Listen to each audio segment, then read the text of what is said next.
شروع کرتا ہوں اللہ کے نام سے جو بڑا مہربان اور نہایت رحم کرنے والا ہے۔ حضرت ابو ہریرہ رضی اللہ عنہ نے بیان کیا کہ ابراہیم علیہ السلام نے 3 مرتبہ جھوٹ بولا تھا، 2 ان میں سے خالص اللہ عز و جل کی رضا کے لیے تھے۔ ایک تو ان کا فرمانا بطور توریہ کے کہ میں بیمار ہوں، اور دوسرا ان کا یہ فرمانا کہ بلکہ یہ کام تو ان کے بڑے بت نے کیا ہے، اور بیان کیا کہ ایک مرتبہ ابراہیم علیہ السلام اور سارہ علیہ السلام ایک ظالم بادشاہ کی حدود سلطنت سے گزر رہے تھے۔ بادشاہ کو خبر ملی کہ یہاں ایک شخص آیا ہوا ہے اور اس کے ساتھ دنیا کی ایک خوبصورت ترین عورت ہے۔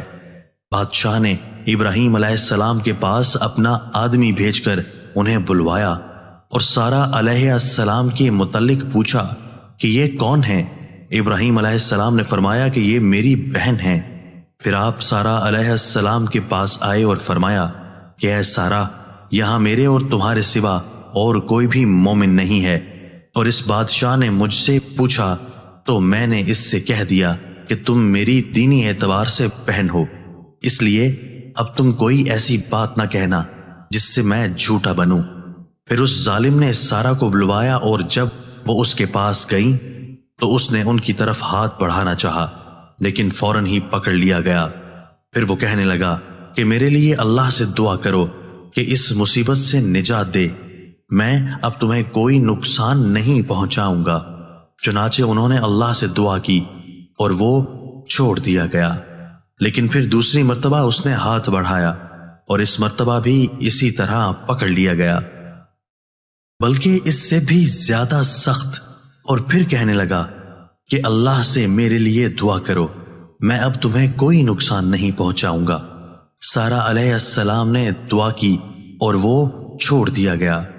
اس کے بعد اس نے اپنے کسی خدمتگار کو بلا کر کہا کہ تم لوگ میرے پاس کسی انسان کو نہیں لائے ہو، یہ تو کوئی سرکش جن ہے۔ جاتے ہوئے سارہ علیہ السلام کے لیے اس نے ہاجرہ علیہ السلام کو خدمت کے لیے دیا۔ جب سارہ آئیں تو ابراہیم علیہ السلام کھڑے نماز پڑھ رہے تھے۔ آپ نے ہاتھ کے اشارہ سے ان کا حال پوچھا۔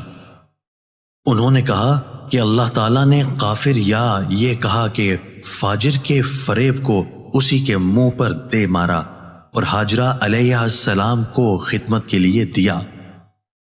ابو ہریرہ رضی اللہ عنہ نے کہا کہ اے آسمانی پانی کی اولاد یعنی اہل عرب، تمہاری والدہ یہی ہاجرہ علیہ السلام ہیں۔